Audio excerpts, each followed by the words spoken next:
Hi, this is Arun Jacob, your friendly and frank licensed New Zealand immigration advisor. I love to give advice on ways and means of coming to New Zealand, either on a temporary basis or on a more permanent basis, and coming and experiencing and enjoying everything that this beautiful country has to offer. Today I want to talk about something very, very important. I work with a lot of student clients.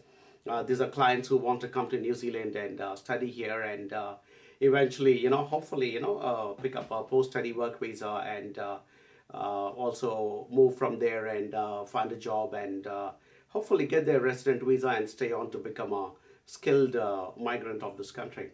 Yesterday I got a query from one of these prospective students, and it was possibly one of the most well thought out and nicest queries. We have been talking to this student for quite some time, and he comes from a background in social work, and he already has a master's in social work, and he also has some work experience in this particular area. And he opted to come to New Zealand and do a further course in social work because social work was in the long-term skills shortage list of New Zealand. Now, this was in the list when this particular student started his process with us, and we were talking to him and advising him how to go about doing it. But recently, there was a change in the long-term skill shortage list, and unfortunately, social work has been removed from the long-term skill shortage list. So the student has been preparing to come thinking that the social work is in the long-term skill shortage list, but halfway through his process, unfortunately, the government decided to remove social work from the long-term skill shortage list. So he wrote to me saying, I started this whole process thinking that this was in the long-term skill shortage list, but social work is no longer in the long-term skill shortage list. So is it still worthwhile for me to make this attempt to come here to New Zealand and study? I was in the first instance very impressed with the quality of his query, because I think it is a very, very valid query, because somebody tells you that this particular subject is sought after in New Zealand, and that's the reason you start your process. And then halfway through the process, that particular subject is and those occupations are removed from the long-term skill shortage list. So I can very well understand why you will be on a back foot because of that.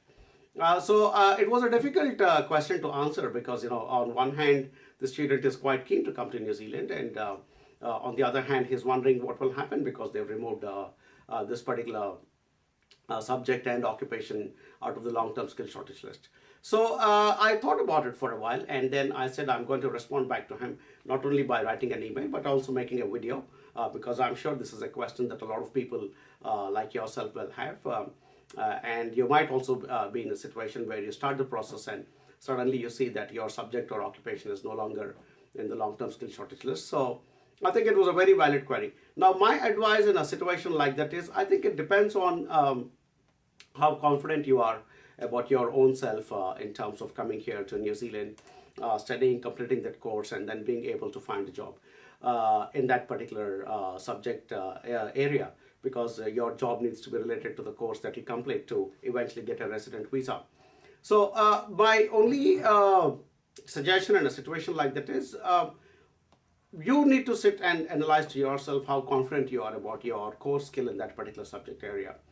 For instance, there are thousands and thousands of students who come here to do business courses, and business has never been in the long-term skill shortage list, to the best of my memory. If there are certain occupations from business which are in the long-term skill shortage list, there are very specific occupations. Right now, there is something called the procurement manager, which is in the supply chain side of things.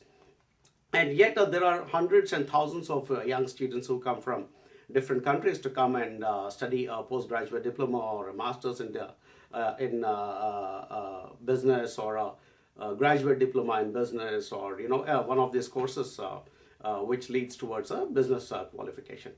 And so all these people are also taking the chance. They're saying, okay, hey, look, I'm going to go there, I'm going to study, because irrespective of whether your subject is in the long-term skill shortage list or not, if you study a particular level of course, like a level 8 or above, you will get your 1-year work post-study work visa, and you can then go out and legitimately seek an employment.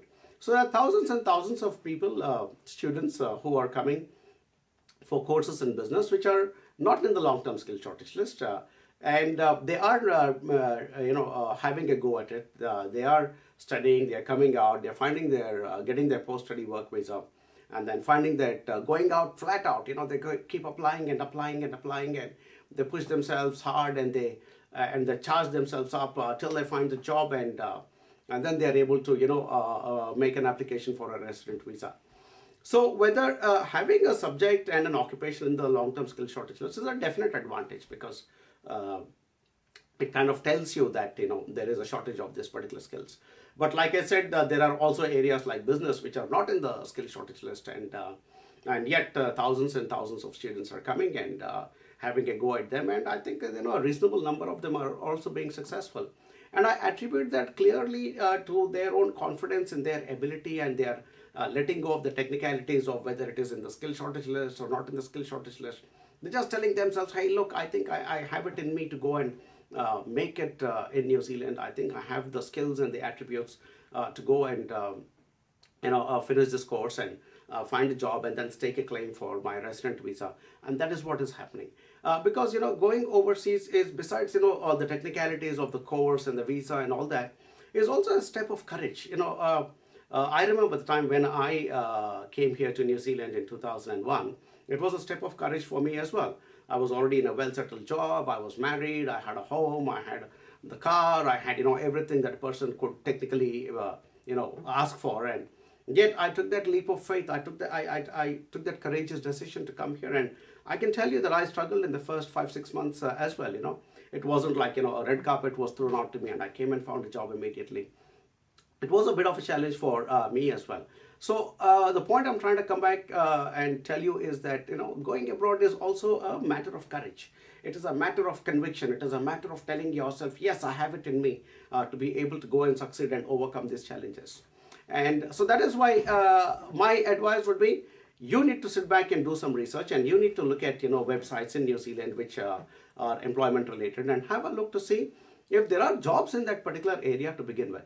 And if there are jobs in that particular area and you have the confidence that yes, you can come here and make a go for it, then I think you should, it is definitely worth a risk. Because if that risk pays off, you get to live in one of the most beautiful countries on earth, in one of the most desired destinations on earth, in one of the countries that is rated consistently high in all the surveys globally in terms of happiness and prosperity and peace and safety and good economic growth, and all those kinds of things, great outdoors, fantastic education system, good health system. So that's the kind of payback you can get if you take that risk. So my recommendation to you is be strong, be bold, but do not take foolish risks. Don't sell your home and come here, especially if you know that you don't have the capabilities to succeed here. Because as I keep saying over and over in all my videos and my blogs, it all boils down to your attitude, your skills, and your knowledge. And in skill, I also mean your English ability, the ability to speak and converse properly, the ability to write a good CV, the ability to write a good cover letter. All those things are very, very important as well. So you need to do that self-assessment. You need to ask yourself, saying, hey, look, do I have the attitude, the skills, and the knowledge to make myself a success here? And then it doesn't matter whether a course is in the long-term skill shortage list or not. And I have seen thousands and thousands of young people who have come for business courses which are not in the long-term skill shortage list, and they still succeed. So, and I think what made them succeed was the fact that they were courageous and that they were bold, and they decided that they are going to go for it, and they're going to make the best out of the opportunity.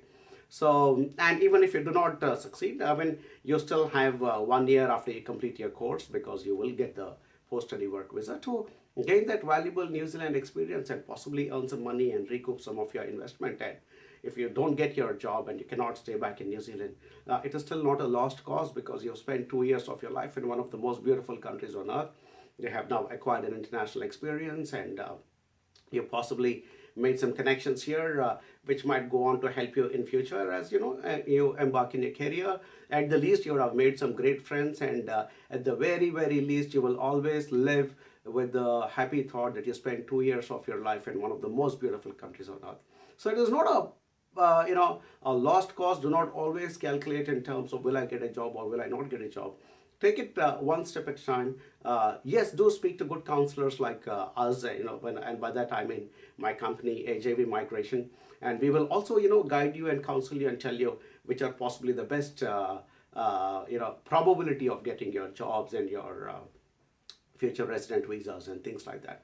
So hope I made some things clear in terms of how to go about making a choice. And I said, I keep talking about in one of my previous videos, I talked about 5 or 6 C's, which are the things that you need to consider before coming to New Zealand as a skilled migrant or a student. I think I'll add another last C to that now, and that is courage.